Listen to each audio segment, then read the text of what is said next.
శ్రీనివాస్ గారు, ఆ, శ్రీనివాస్ గారు వాయిస్ వస్తుందా? మీ వాయిస్ వస్తుంది పవన్ గారు, రైట్, నా చాలా వాయిస్ వస్తుందా? వస్తుంది సార్. చాలా అంశాలు, ఎందుకంటే ఎందుకు ఇప్పుడు అధికారం కోల్పోయాక లేదంటే ఇట్లా పార్టీలు పక్కన అంటే పార్టీ పెట్టుకొని బయటకు వచ్చిన తర్వాత ఇట్లాంటి ఆరోపణలు ఎందుకు వస్తున్నాయి? నిజంగా కూడా నిరంజన్ రెడ్డి గారు నిన్న మాట్లాడినటువంటి అంశం పుచ్చు వంకాయ ముఖం వేసుకొని బయట తిరగడాలు లేదంటే ఇట్లాంటివన్నీ కామెంట్స్ కొంచెం అంటే ఇబ్బందికరంగా ఉండమంటారా? ఎట్లా ఎట్లా చూస్తారు ఈ ఇష్యూని? బీఆర్ఎస్ పార్టీ ఎట్లా చూస్తోంది? మొట్టమొదట ఏబిఎన్ వీక్షకులకు, మీకు అక్కడ ఉన్నటువంటి కోటేశ్వరరావు గారికి, ఇస్మాయిల్ గారికి అందరు కూడా నమస్తే. సార్ నమస్తే. వాస్తవానికి కవితక్క అనేటువంటి వ్యక్తి పార్టీకి, పార్టీలోని అందరు కూడా పార్టీ కుటుంబ సభ్యులతో సమానంగా పార్టీలో అన్ని రకాలైనటువంటి అధికారం కావచ్చు, లేకపోతే దాన్ని పెత్తనమా, లేకపోతే పదవులా, లేకపోతే కేసీఆర్ గారి కనుసన్నుల్లో అప్పజెప్పినటువంటి నిజామాబాద్ జిల్లాన తను అన్ని స్థాయిల్లో కూడా అద్భుతంగా పార్టీ ఉద్యమ ప్రస్థానంలో కూడా పార్టీ అనుబంధంగా ఏ రోజు కూడా తను వ్యక్తిగతంగా తనకంటూ ఓ ప్రత్యేకతను ఏర్పాటు చేసుకొని, ఎవరు వద్దన్నా కూడా జాగృతిని ఏర్పాటు చేసుకొని బతుకమ్మను అనేటువంటి అంశాన్ని తీసుకొని ఆడవారిని ఉద్యమంలో మనం తీసుకొని రావడానికి అదొక సాధనం అవుతుందని చెప్పి ఆ రోజు నేను కూడా జాగృతిలో తొలి రాష్ట్ర కార్యవర్గంలో రాష్ట్ర కార్యదర్శిగా పనిచేసినటువంటి అనుభవం కూడా ఉంది. ఒక మంచి ఆలోచనతోని, సదాలోచనతోని ఇన్ని సంవత్సరాలు అంటే ఒక సుమారుగా 2007 నుంచి తను అంటే వాళ్ళు కవిత గారు కానీ కేటీఆర్ గారు కానీ నాకు తెలిసి 2007లో యాక్టివ్ అయినట్టు ఐడియా ఉంది, ఇఫ్ ఐఎమ్ నాట్ రాంగ్. అయితే ఆ రోజు నుంచి ఈ రోజు 18 సంవత్సరాల సుదీర్ఘ ప్రస్థానంలో ఎలాంటి ఇబ్బందులు లేకుండా పార్టీతో కలిసి చేసినటువంటి ప్రయాణంలో వారికి ప్రత్యేకమైనటువంటి స్థానం. అంటే విపక్షాలు ఎవరు ఎన్ని మాటలు మాట్లాడినా బీఆర్ఎస్ పార్టీ, నిన్నటి టిఆర్ఎస్ పార్టీ ఒక కుటుంబ పార్టీ అన్న, ప్రాంతీయ పార్టీలో కుటుంబం ప్రాధాన్యత ఉంటది. అది సహజంగానే కేసీఆర్ గారి వారసులుగా వారికి ఉన్నటువంటి వాక్పటిమన లేకపోతే నాయకత్వ లక్షణాలు ఆ దిశగా ముందుకెళ్ళి ఆ తర్వాత జరిగినటువంటి పరిణామాలలో ఒక లేఖని తీసుకొచ్చి ఆ లేఖ నేను రాసిన అది ఎట్లా బయటకు వచ్చింది అని ఆ విధంగా, లేకపోతే ఎందుకు ఈ రకమైనటువంటి వాదనలు తీసుకొచ్చింది, తర్వాత ముందు కేటీఆర్ గారిని, తర్వాత సంతోష్ రావు గారిని, తర్వాత హరీష్ రావు గారిని, ఇప్పుడు ప్రధానంగా హరీష్ రావు గారిని. ఎందుకంటే నిన్న ఒక సంఘటన జరిగింది. ఏంటంటే ఈ ఫార్ములా కేసుకి సంబంధించి గవర్నర్ గారి అనుమతి లభించగానే కాంగ్రెస్ పైన, భాజపా పైన తీవ్ర విమర్శలు చేసింది కవితక్క. ఇప్పుడు కూడా కవిత గారి స్టాండ్ ఏ విధంగా ఉంది, ఎందుకుంది, ఎవరిని టార్గెట్ చేసింది అంటే అందరూ అంటే ఓపెన్ సీక్రెట్, ఎవరు కూడా భయానికి ఈ రోజే నేను మొట్టమొదటిసారిగా స్పందిస్తున్నా, ఎవరు కూడా మాట్లాడడానికి ఆ కేసీఆర్ గారి కూతురుగా కవిత గారి పట్ల మేము అందరం గతంలో వారిని గౌరవించినటువంటి తీరు కావచ్చు అంటే వ్యతిరేకంగా స్పందించలేనటువంటి పరిస్థితులు ప్రధానంగా అంటే చుట్టూ తిప్పి అది హరీష్ రావు గారికి దగ్గరికి తెస్తున్నట్టయితే కనిపిస్తుంది. ఇందులో నాకు అనిపించినటువంటి తీరు ఇప్పుడు జగదీశ్వర్ రెడ్డి గారు నల్గొండ జిల్లా పార్టీ ఓటమికి అనేక కారణాలు, దాన్ని సమీక్షించుకున్నారు. పార్టీకి నాయకులు కూడా ఈ రోజు కవిత గారే కారణం అనేటువంటి నెపంతో మాట్లాడడం అయితే వారు మాట్లాడుతున్నారు కాబట్టి వీళ్ళు కూడా ఏదో ఒకటి మాట్లాడాలనేటువంటి ఉద్దేశంతో మొన్న ఇక్కడ మెదక్ జిల్లాలో అక్కడ మున్సిపల్ కమిషనర్, మున్సిపల్ చైర్మన్, ఆ తర్వాత ఇప్పుడు నిరంజన్ రెడ్డి గారు అంటే ఎంతకాలం వాళ్ళ తండ్రిని చూసి ఇంకా మనం ఆగుతా ఉంటాము, ఆరోపణలకు ప్రత్యారోపణలో లేదంటే ధీటుగా జవాబు చెప్పడం అనే విధంగా ఇప్పుడు బీఆర్ఎస్ పార్టీ నేతలు ముందుకు వస్తున్నారా? ఒక్క నిమిషం పవన్ గారు, ఒక్క నిమిషం చెప్పండి. నేను అనేది ఇప్పుడు ఇంతకాలం సరే కేసీఆర్ గారి మొహం చూసో లేదంటే వాళ్ళ కూతురు అని చెప్పేసి కామ్గా ఊరుకోనట్లు ఉన్నటువంటి నేతలందరూ కూడా ఇప్పుడు బయటపడుతున్నారని అనుకోవచ్చా?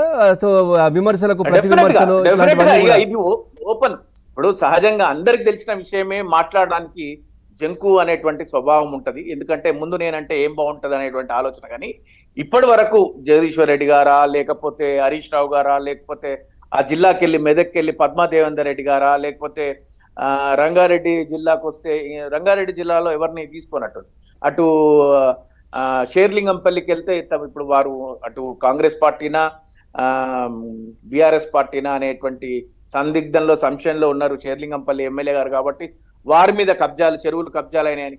అంటే ఇవన్నీ ఈ రోజు అంటే ఇన్ని సంవత్సరాల పార్టీ నిర్మాణంలోనా, లేకపోతే ఉద్యమ నేపథ్యంలోనా, లేకపోతే పార్టీ అధికారంలో మీరు సంపూర్ణ భాగస్వాములు అయింది. మీరు ఈ రోజు తెలంగాణ బీఆర్ఎస్ పార్టీ సస్పెన్షన్ కు గురైండు. బీఆర్ఎస్ పార్టీ మిమ్మల్ని తొలగించే స్థాయికి మీ వ్యాఖ్యలు చేరినాయి. దీని వెనకాల ఎవరున్నారు, మీ జెండా ఏంది, ఎజెండా ఏంది, ఇప్పటి వరకైతే ఒక స్పష్టత రాలేదు. ఎవరి కోసం మాట్లాడుతున్నారు, ఎందుకోసం మాట్లాడుతున్నారు, ఎవరైనా మాట్లాడిస్తున్నారా? ఎవరో మాట్లాడిస్తే మాట్లాడే వ్యక్తిగా కవిత గారు ఉంటారని నేనైతే అనుకోను. ఎందుకంటే ఆ స్థాయి నాయకురాలు కాదు ఆవిడ. ఇప్పుడు అన్ని రోజులు మరి అనుకుంటూనే ఎందుకంటున్నారు సార్ మరి బీఆర్ఎస్ పార్టీ వాళ్ళు అట్లాంటి స్థాయి నాయకురాలు కాదు అని అనుకుంటూనే ఎందుకు మరి ఎవరో నడిపిస్తున్నారు, ఎవరో చెప్తున్నారు, ఎవరి కోసం చేస్తుంది అని పార్టీ శ్రేణులను పార్టీ నాయకులను అందరినీ కూడా విస్మయానికి లోన్ చేస్తున్నటువంటి సందర్భం అదే. ఈ రోజు మీరు పార్టీ నుంచి సస్పెన్షన్ కి గురై పార్టీ నాయకులనే ప్రధానంగా మాట్లాడుతూ మీ కేసీఆర్ గారి సమక్షంలో కొనసాగినటువంటి పార్టీ నిన్న నిరంజన్ రెడ్డి గారు ఒక మాట అన్నారు, కేసీఆర్ గారు ఏమైనా చిన్నపిల్లగాలా లేకపోతే కేసీఆర్ గారికి తెలియదా అని. ఏదైనా ఈ రోజు మీరు హరీష్ రావు గారిని అనుకుంటున్నారేమో కానీ నేనైతే అంటే తెలంగాణ శ్రేణులు కానీ తెలంగాణ సమాజం కానీ మేధావులు కానీ విశ్లేషించగలిగే వ్యక్తులు ఎవరైనా ఉంటే హరీష్ రావు గారు ప్రత్యేకంగా లేరు. హరీష్ రావు గారు is working under the umbrella of BRS party and supremo of the BRS party is KCR గారు. అల్టిమేట్ గా కవిత గారు కేసీఆర్ గారిని టార్గెట్ చేసి మాట్లాడుతున్నారా అనేటువంటి ఆలోచన కూడా కలుగుతుంది. ఎట్లా కేసీఆర్ గారిని టార్గెట్ ఎట్లా అవుతుంది? ఇక్కడ ఇంకోటి కూడా మీరు ఇందాక అన్నట్టుగా నిరంజన్ రెడ్డి గారు ఏం చెప్తున్నారు, ఇదంతా కూడా కేసీఆర్ గారికి తెలియకుండా జరుగుతుందా, ఆయనకు అంటే ఏదైనా కానీ విషయాలు జరిగినవి ఎవరో ఇప్పుడు కవిత గారిని నిరంజన్ రెడ్డి గారికి వ్యతిరేకంగా కేసీఆర్ గారు మాట్లాడిపిస్తున్నారంటారా? అట్లా కాదు కదా. కాదు నేను అనేది ఇప్పుడు జరుగుతున్న ఇష్యూస్ ఇప్పుడు మీరు మాట్లాడుతున్నారు కదా, నేను ఏదో చేశానని, అవన్నీ ఎవరో ఆపడానికి కప్పిపుచ్చడానికి ఉండదు కదా. కేసీఆర్ గారికి ఒకవేళ చేస్తుంటే అన్నీ తెలుసు కదా అని మాట్లాడుతున్నారు కదా ఆయన. మరి కవిత గారి ఇష్యూకి సంబంధించి కూడా మరి కేసీఆర్ గారికి తెలుసా గతంలో లిక్కర్ కి సంబంధించి ఇట్లా అయ్యాయని? పవన్ గారు ఒకటి గుర్తుపెట్టుకోండి, పార్టీలో ఏది జరిగినా, ఏ చిన్న విషయం జరిగినా, ఏ పెద్ద విషయం జరిగినా ఈ తెలంగాణ ఉద్యమ అంటే మేము మాట్లాడింది మేము 25 ఏళ్ల నుంచి అంటే పార్టీలో ఉండి పార్టీ గురించి మేము ఎరిగి మాట్లాడుతుంది ఏంటంటే ప్రతి విషయాన్ని కూలంకుషంగా, సూక్ష్మంగా, సుదూరంగా అన్ని విషయాలుగా చూసి ఎరిగి తన దాకా తీసుకొని మాట్లాడేటువంటి వ్యక్తి కేసీఆర్ గారు. ఏది జరిగినా పార్టీలో ఆ కేసీఆర్ గారికి తెలియకుండా జరిగింది, లేకపోతే హరీష్ రావు గారి హయాంలోనే జరిగిపోయింది, హరీష్ రావు గారికి జరిగింది, కేసీఆర్ గారికి తెలియదు, కేసీఆర్ గారి అనేటువంటిది కరెక్ట్ కాదు అంట నేను. కవిత గారు ఆ విధంగా మీరు పార్టీలో ఎంపీగా ఓడిపోయినరు, మీరు ఓడిపోతారు అనే విషయం ముందే తెలిసి మండవ వెంకటేశ్వరరావు గారిని కలిసి కూడా నిజామాబాద్ ఎన్నిక జరిగేటప్పుడు చివరికి మండవ వెంకటేశ్వరరావు గారిని కూడా ఆయన నిశ్శబ్దంగా ఉన్నటువంటి వ్యక్తి, తటస్థంగా ఉన్న వ్యక్తిని కవిత గారు ఓటమి పాలవుతున్నారు అని చెప్పి చివరికి గెలిపించాలనేటువంటి తోని ద టాలెస్ట్ పర్సన్ అంటే కేసీఆర్ గారు ఎవరు అవునన్నా కాదన్నా తెలంగాణ నేపథ్యం ఉద్యమంలో అంత పెద్ద మనిషి వెళ్ళి మండ వెంకటేశ్వరరావు గారిని కూడా పార్టీలోకి ఆహ్వానించింది. అట్లా కేసీఆర్ గారికి తెలియకుండా జరిగింది అనేటువంటివి కరెక్ట్ కానే కావు. ఎందుకంటే ప్రతి విషయం పట్ల కూడా సంపూర్ణమైనటువంటి స్పష్టమైనటువంటి అవగాహన కలిగి ఉండేటువంటి వ్యక్తి కేసీఆర్ గారు. కాబట్టే ఇన్ని రోజులు ఈ 25 సంవత్సరాల ఈ బీఆర్ఎస్ ప్రస్థానం కొనసాగింది. అయితే ఇందులో ఒక్క మాట ఏమంటే నేను ఒక మాట చెప్తాను, కవిత గారు ఎందుకు చేస్తున్నారు ఏంటి అనేటువంటిది ఇంకా మనకు తెలియదు. దీని ఉద్దేశం ఏంటి అనేటువంటిది ఇంకా నాకు ఎవరో చెప్పిస్తున్నారు, ప్రస్తుత అధికార పార్టీ వాళ్ళు చెప్పిస్తున్నారు అంటున్నారు. అట్లా అయ్యి ఉంటుందా? ఉండొచ్చు. ఇప్పుడు మీరు నమ్ముతున్నారు అట్లా ఉంటుందా? అదే ఇప్పుడు అల్టిమేట్ గా మన ప్రధాన శత్రువు కాంగ్రెస్ పార్టీ కాబట్టి అయి ఉండవచ్చు. కాదు, మీ ప్రధాన శత్రువు కాంగ్రెస్ పార్టీ అయినంత మాత్రాన తను వ్యక్తిగతంగా తన భావం వ్యక్తీకరిస్తే తనకు అనిపించింది చెప్తా ఉంటే వాళ్ళు చెప్పించారని ఎట్లా చెప్తారు? అవుతుందా అట్లా? మేమేమంటున్నాం సార్, ఇప్పుడు నేనేమన్నా అయి ఉండవచ్చు అన్నా. నేను పర్సనల్ గా నేను అంటున్నా, రేవంత్ రెడ్డి గారే మాట్లాడిస్తున్నా నేను అనలే కదా. రేవంత్ రెడ్డి గారు మీరు అనలేదు, నేను అనేది నిరంజన్ రెడ్డి గారు మీ వెనుక ఎవరున్నారు, ఎవరి మెప్పు కోసం మీరు చేస్తున్నారో అందరికీ తెలుసు అంటే ఇంకా ఏముంటది? అదే కదా అర్థం.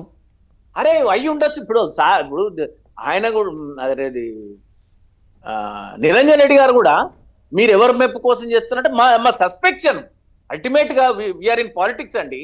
ఎవరు ఏం చేస్తున్నా కూడా కదలికల వెనక కొంత సమాచారం కూడా ఉంటది కాబట్టి అయి ఉండవచ్చు. రైట్ ఒక్కసారి ఇస్మాయిల్ గారు ఉన్నారు, తెలంగాణ జాగృతి లీడర్. ఇస్మాయిల్ గారు నమస్కారం.